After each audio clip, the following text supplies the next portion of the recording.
السلام علیکم ورحمۃ اللہ تعالی وبرکاتہ۔ اعوذ باللہ من الشیطان الرجیم، بسم اللہ الرحمن الرحیم۔ اولئک الذین اشتروا الضلالۃ بالہدی استبدلوها بہ۔ منافقین کا تذکرہ چل رہا ہے، انہی کے بارے میں یہ آیت کریمہ بھی ہے۔ اللہ رب العالمین ارشاد فرماتا ہے، اولئک الذین اشتروا الضلالۃ بالہدی۔ یہ وہ لوگ ہیں یعنی منافقین جنہوں نے گمراہی کو ہدایت کے بدلے خرید لیا، یعنی ہدایت کے عوض انہوں نے گمراہی اختیار کر لی۔ استبدلوها بہ، یعنی گمراہی کو ہدایت سے بدل لیا۔ فما ربحت تجارتهم، اے ما ربحوا فیها بل خسروا لمصیرهم الی النار المؤبدۃ علیہم۔ مگر یہ تجارت، ان کا یہ سودا ان کے لیے نفع بخش ثابت نہ ہوا، یعنی ان کو اس سودے میں نفع نہیں ہوا بلکہ خسران و نقصان ہوا، خسارہ ہوا، ان کے دائمی آگ کی طرف پلٹنے کی وجہ سے۔ حضرت مفسر علام نے اشتروا کی تفصیل استبدلوها سے کر کے ایک شبہ کو دور کر دیا۔ شبہ یہ ہو سکتا تھا کہ شرا تو نام ہے ثمن کے عوض کسی چیز کے حاصل کرنے کا، اور ظاہر ہے کہ یہاں ثمن اور مبیع کا وجود نہیں، پھر یہاں لفظ شرا کیوں اختیار فرمایا گیا؟ جواب یہ ہے کہ اس آیت میں اشترا بطور استعارہ تصریحیہ طبیعیہ ہے، یعنی شرا بول کر استبدال مراد لیا گیا ہے، اور استبدال سے مراد ہدایت کو چھوڑ کر گمراہی اختیار کرنا ہے، چونکہ ہر انسان فطرتاً دین اسلام پر ہی پیدا ہوتا ہے، جیسا کہ حدیث پاک میں ارشاد ہے، کل مولود یولد علی الفطرہ۔ منافقین نے اسی فطری ہدایت کو چھوڑ کر گمراہی اختیار کر لی، جس کو قرآن نے شرع سے تعبیر فرمایا۔ مناسبت ظاہر ہے کہ شرع حقیقی میں بھی ایک شے یعنی ثمن کو چھوڑ کر دوسری شے یعنی مبیع کو حاصل کیا جاتا ہے۔ اس توضیح سے یہ اعتراض بھی دفع ہو گیا کہ منافقین کے پاس ہدایت تھی ہی نہیں تو اس کے بدلے گمراہی کیسے اختیار کی؟ وما كانوا مهتدین فیما فعلوا، اور حقیقت یہ ہے کہ وہ اپنے اس طریقہ کار میں سودے کی، تجارت کی صحیح راہ جانتے ہی نہ تھے۔ مثلهم صفتهم فی نفاقهم کمثل الذی اوقد نارا فی ظلمت۔ ان منافقین کی مثال ان کے نفاق میں ان کی حالت اس شخص کی مانند ہے جس نے تاریکی میں ایک آگ روشن کی۔ فلما اضاءت انارت ما حولہ، تو جب اس آگ نے اپنے ارد گرد کو، آس پاس کو، اپنے اطراف و جوانب کو روشن کر دیا، سب اس کا آس پاس جگمگا اٹھا۔ فأبصر واستدفع وأمن ما يخافه، تو وہ دیکھنے لگا، اسے سجھائی دینے لگا، واستدفع، اور اسے حرارت حاصل ہونے لگی، یعنی اس کو سردی کی تکلیف اس کی دور ہو گئی۔ وأمن ما يخافه، اور تمام خوفناک چیزوں سے وہ مامون ہو گیا۔ ذهب الله بنورهم اطفأه، تو اللہ نے ان کا نور بصارت سلب کر لیا۔ اطفأه یعنی اللہ نے اس آگ کو بجھا دیا۔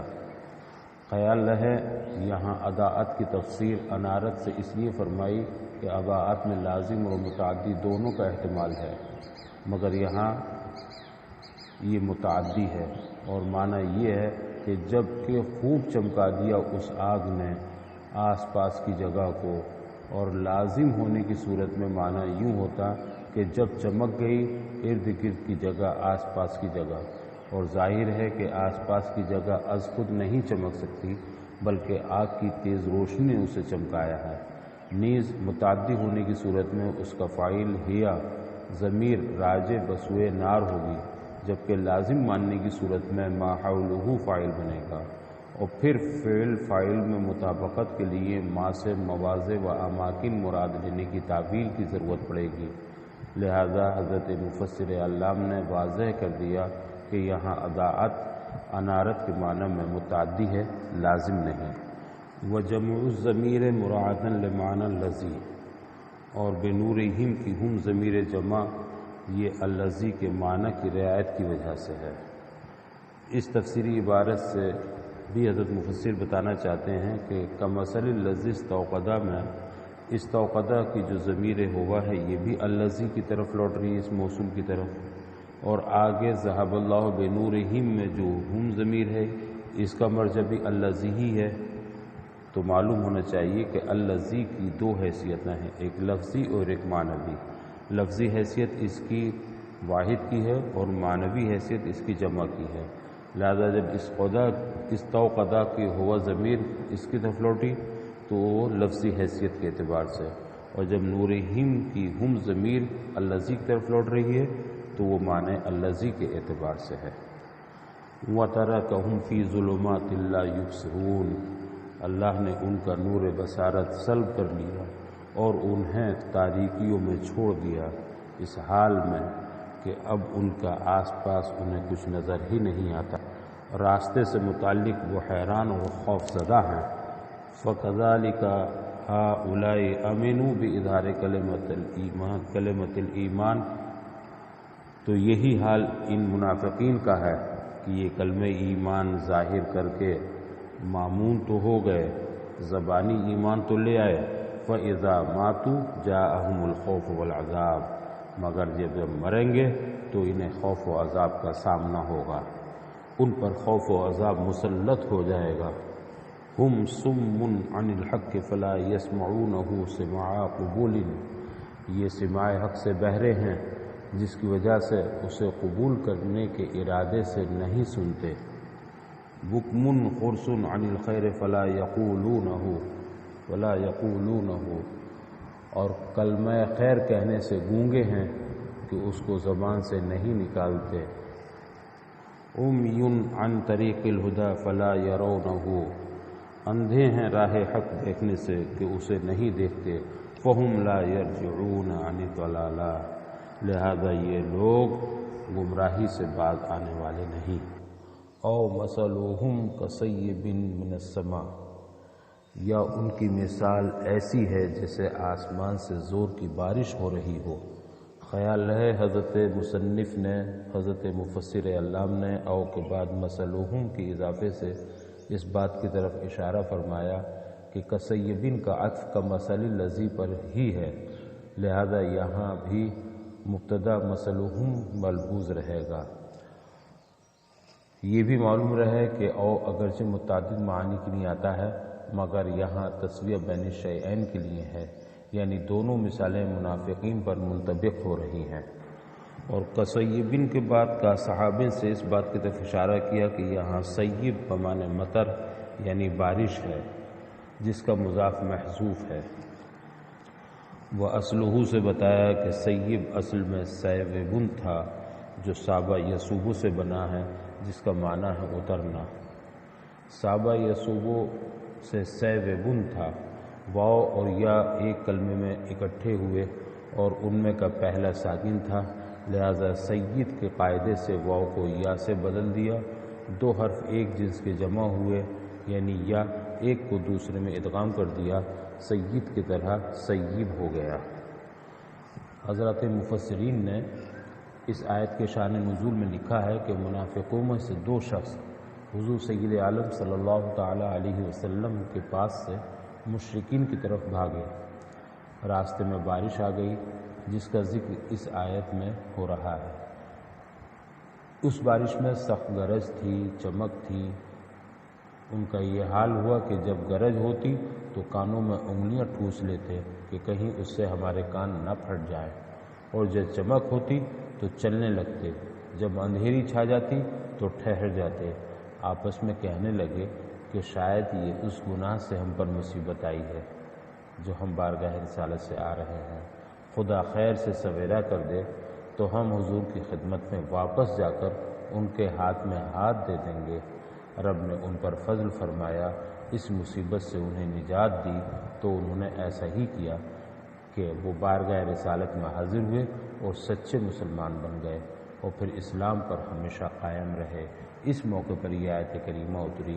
حق تعالیٰ نے ان کے اس واقعے کو باقی منافقین کی نے کہاوت بنا دیا۔ مثل بنا دیا اور اس قصے کو ان کی روش پر منطبق فرمایا۔ چنانچہ ارشاد ہے او کصیب من السماء، یا ان منافقین کی مثال آسمان سے ہونے والی اس زوردار بارش کی طرح ہے، مانند ہے، یعنی اصحاب مطر ان بارش والوں جیسی ہے جس میں تہ بتہ اندھیریاں ہوں، فیہ ظلمات متکاثفۃ، جس میں تہ بتہ اندھیریاں ہوں، ورعد اور گرج ہو، هو الملک الموکل بہ وقیل صوتہ، رعد وہ فرشتہ ہے جو بادل پر مقرر ہے، اور بعض حضرات نے فرمایا کہ رعد اسی فرشتے کی آواز کو کہتے ہیں۔ وبرق لمعن صوتہ الذی یزجرہ بہ، یعنی وہ زوردار بارش جس میں گرج بھی ہے، وہ برقن اور چمک بھی ہے۔ برق فرشتے کے اس کوڑے کی چمک ہے جس سے وہ بادل کو ہانکتا ہے۔ خیال رہے کہ سما کی تفسیر سحاب سے کر کے حضرت مفسر نے اس طرف اشارہ کیا کہ یہاں آیت میں سما سے مراد سحاب یعنی بادل ہے، چونکہ عربی میں سما ہر اس چیز کو بولتے ہیں جو اوپر ہو، چونکہ آسمان اور بادل دونوں ہی اوپر ہیں، اس لیے سما بول کر کبھی آسمان اور کبھی بادل مراد لیتے ہیں۔ یہاں سما سے مراد بادل ہی ہے، کیونکہ بارش بادل سے ہی اترتی ہے نہ کہ آسمان سے۔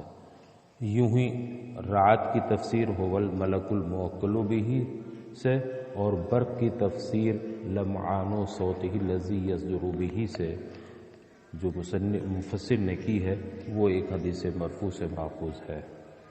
روایت ہے کہ ایک دفعہ یہودیوں نے نبی کریم صلی اللہ علیہ وسلم سے دریافت کیا کہ رعد اور برق کیا چیز ہے؟ نبی کریم صلی اللہ علیہ وسلم نے ارشاد فرمایا کہ رعد اس فرشتے کا نام ہے جو بادلوں پر مقرر ہے، اور یہ آواز اسی فرشتے کی ہے جو بادلوں کو جھڑکنے سے پیدا ہوتی ہے، اور برق اس کا آتشی کوڑا ہے جس سے بادلوں کو ہانکتا ہے۔ اسی حدیث کے پیش نظر بعض مفسرین نے فرمایا کہ رعد اسی فرشتے کا نام ہے، جیسا کہ یہاں مفسر اعلام کی رائے بھی یہی ہے، اور بعض حضرات نے فرشتے کی آواز کو رعد کہا ہے، جیسا کہ یہاں حضرت مفسر نے قیلہ سے اس کی طرف اشارہ فرمایا، کہا وقیل صوتہ۔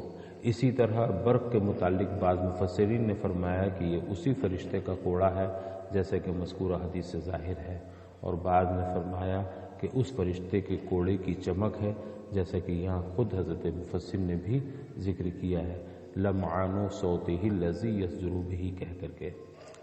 ہاں اتنا اب اور آپ یاد رکھیں کہ فلاسفہ کہتے ہیں کہ پانی گرمی سے بخار بن جاتا ہے جو زمین سے بھاپ بن کر اوپر کی طرف اڑتا ہے، اسی طرح زمین سے دھواں بھی اوپر کی طرف اڑتا ہے۔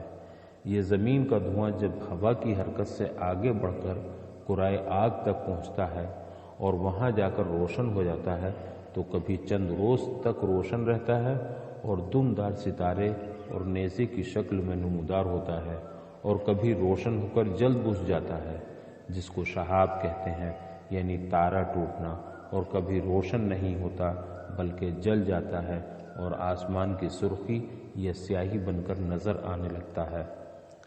اسی طرح بخار زمین سے اٹھ کر چند صورتیں اختیار کر لیتا ہے۔ ایک یہ کہ زیادہ اونچا ہو کر جم جاتا ہے اور قطرہ قطرہ ہو کر زمین پر گر پڑتا ہے۔ اس جمے ہوئے بخار کو بادل اور ان قطروں کو بارش کہتے ہیں، اور کبھی یہ بخار زیادہ اونچا نہیں جاتا بلکہ زمین کے قریب ہی سردی سے جم کر گر جاتا ہے، اس کو شبنم یا اوس کہتے ہیں، اور کبھی سخت سردی کی وجہ سے یہ بخار راستے ہی سے جم کر زمین پر گر پڑتا ہے، اس کو اولا کہتے ہیں۔ یہ بخار اور دھوئیں کے الگ الگ حالات ہوئے، مگر کبھی ایسا بھی ہوتا ہے کہ آفتاب کی گرمی پا کر بخار، دھواں اور غبار مخلوط ہو کر زمین سے اوپر اٹھتے ہیں اور وہاں پہنچ کر الگ الگ ہو جاتے ہیں۔ غبار الٹا واپس ہوتا ہے، اس کا نام آندھی ہے، لیکن بخار اور دھواں ٹھنڈک کی حد کو پہنچتے ہیں جہاں بخار ٹھنڈا ہو کر بادل بن جاتا ہے اور دھواں اس کو چیر کر اوپر جانا چاہتا ہے، جس سے سخت آواز پیدا ہوتی ہے۔ اسی آواز کا نام اردو میں گرج اور عربی میں رعد ہے، اور کبھی یہ دھواں تیز حرکت کی وجہ سے بھڑک کر روشن ہو جاتا ہے، اسی کو اردو میں بجلی اور عربی میں برق کہتے ہیں۔ اور کبھی بہت سردی کی وجہ سے یہ دھواں بھی جم کر زمین کی طرف لوٹتا ہے۔ یہ جمع ہوا دھواں جب بادل کو چیرتا ہے تو اس سے سخت آواز پیدا ہوتی ہے، اور یہ دھواں زمین پر گر کر بہت سی چیزوں کو فنا کر دیتا ہے۔ اسی کو اردو میں بجلی گرنا اور عربی میں صاعقہ کہتے ہیں۔ یجعلون اے اصحاب السیب اصابعہم اے اناملہا فی آذانہم من اجل الصواعق شدت صوت الرعد لئلا یسمعوها حذر خوف الموت من سماعها۔ یہ بارش والے بجلی کے